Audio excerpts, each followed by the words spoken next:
বাংলাদেশ বিমান বাহিনীর জন্য লালমনিরহাটে নির্মাণ করা হচ্ছে এশিয়া মহাদেশের দ্বিতীয় বৃহত্তম বিমান ঘাঁটি। এই বিমান ঘাঁটি ভারতের শিলিগুড়ি করিডোর থেকে মাত্র 12 কিলোমিটার দূরত্বে। অত্যন্ত শুরুতেই করিডোর দিয়ে ভারতের মূল ভূখণ্ডের সাথে পূর্বাঞ্চলীয় সাতক্ষীরার যোগাযোগ রক্ষা করে লালমনিরহাট বিমানবন্দর থেকে মাত্র 2 মিনিটে ভারতের শিলিগুড়ি করিডোরে হামলা করা সম্ভব। বাংলাদেশের চিকেন নেক এর কাছাকাছি বিমান ঘাঁটি নির্মাণ করায় আপত্তি জানিয়েছে ভারত।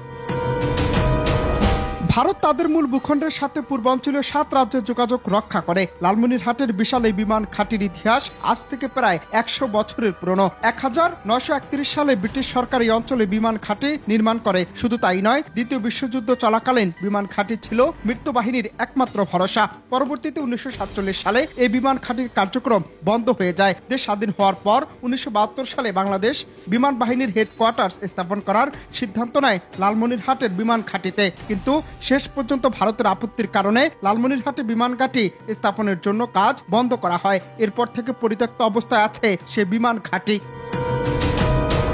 তবে গুরুত্বপূর্ণ বিমান ঘাঁটি লালমনিরহাট বিমান ঘাঁটির আয়তন প্রায় 2000 একর পর্যন্ত। এই বিমানবন্দরে 4000 কিলোমিটারের মধ্যে রয়েছে এমন অসংখ্য যুদ্ধ বিমান অবরোধ করা সম্ভব হবে, যেটি ভারতের দুশ্চিন্তার অন্যতম কারণ বর্তমানে। কারণ লালমনিরহাটের বিমান ঘাঁটি এতটাই বিশাল যে সেখানে কমপক্ষে 50 থেকে 70টি যুদ্ধ বিমান একসঙ্গে উদয়ন করতে পারবে। দীর্ঘদিনের হাসিনার সাথে তাল মিলিয়ে বাংলাদেশের উপর যে কর্তৃত্ববাদী ক্ষমতা প্রয়োগ করছিল ভারত, তা অচিরেই শেষ হয়ে যাওয়ার খবরে নড়বড়ে অবস্থা হয়েছে বর্তমান ভারত সরকারের। শাসনবাদী অবসান হওয়ার পাশাপাশি হুমকির মুখে পড়ার আশঙ্কা থেকেই নানান তালবাহানা করছে ভারত সরকার।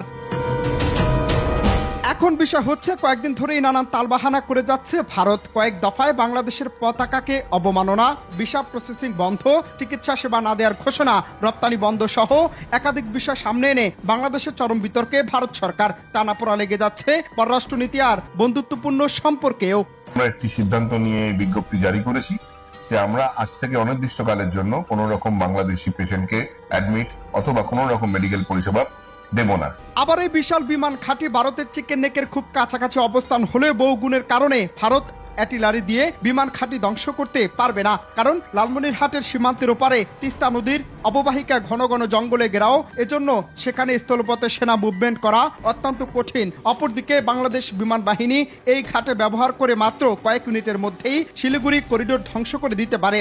আর শিলিগুড়ি করিডোর ধ্বংস করে দিতে পারলে ভারতের মূল ভূখণ্ডের পূর্বাঞ্চলীয় 7 রাজ্যের যোগাযোগ সম্পূর্ণ বিচ্ছিন্ন হয়ে যাবে।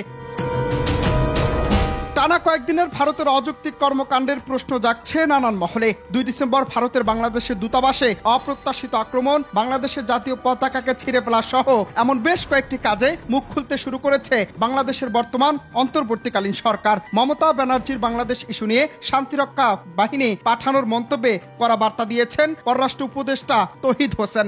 এই সরকার কোনো ধরনের কোনো সাম্প্রদায়িক কার্যকলাপ সেটাকে বরদাস্ত করবে না, এবং সেটা হিন্দু বলে কথা নয়, মুসলিম বলে কথা নয়। আমরা সবাইকে সমান চোখে দেখব, এবং এই মেসেজটা আমরা সবাইকে দিতে চাই, পার্টিকুলার কোনো একটা অংশকে না, সবাইকে এই মেসেজটা দিতে চেয়েছি। এবং এটাও আমরা বলেছি যে এ ব্যাপারে আইন তার গতিতে চলবে, এবং সেখানে যদি কেউ বিশৃঙ্খলা সৃষ্টির চেষ্টা করে অবশ্যই সেটাকে শক্ত হাতে দমন করা হবে। এই মেসেজটা সবার কাছে গেছে। এখন আপনি যেটা বলছেন যে পার্টিকুলার কাউকে, এটা আমরা যখন সরকারি পর্যায়ে যখন কোনো রিয়াকশন আমরা দেখি, আমরা সেটা প্রতিবাদ করি সরকারিভাবেই, সেটাই।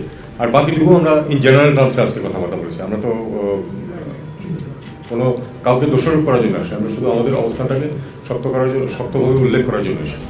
আবার ভারতের এমন কর্মকাণ্ড হঠাৎ করে বৃদ্ধি, তাও আবার ছাত্র জনতার গণঅভ্যুত্থানে হাসিনা সরকারের পতন হওয়ার পর। অনেকে মনে করছেন হাসিনা সরকারের পতনে বাংলাদেশের শাসনবাদী হারিয়েই এমন নড়বড়ে কার্যক্রম করছে ভারত। আবার নানান মহলে প্রশ্ন উঠেছে, পরিকল্পনা করেই শেখ হাসিনা ফাঁদ পেতেছে দেশে অরাজকতা তৈরি করার জন্য, যেন দেশের মানুষ শেখ হাসিনার 16 বছরের স্বৈরাচারী কর্মকাণ্ড থেকে ভিন্ন খাতে মনোযোগ দেয়। তবে শেখ হাসিনার তৈরি ফাঁদে কি বর্তমান সরকার পা দেবে, নাকি কঠিন কৌশলে প্রতিহত করবে তার চক্রান্ত, সেটি নিয়েও নানান মহলে হাজার প্রশ্ন।